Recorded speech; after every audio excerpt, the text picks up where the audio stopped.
साथीहरू good morning. आज म त स्पेसल चिया बनाउन लागिरहेको छु। चियापत्ती हालेँ, गरम मसला हालेँ,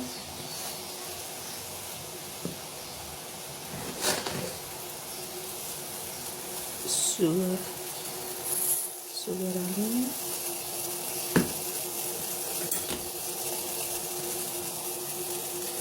त्यसपछि भैँसीको शुद्ध दुध। हेर्नुहोस् त साथी, हजुरहरूले खानुभयो? म त भर्खर खाँदैछु, बनाउँदैछु। ल 1 मिनट जति पाकेपछि यतिको कलर आउँछ। कति कलर खाने आफूमा डिपेन्ड पर्छ है साथीहरू। र मलाई चाहिँ यतिको कलर भएको छ।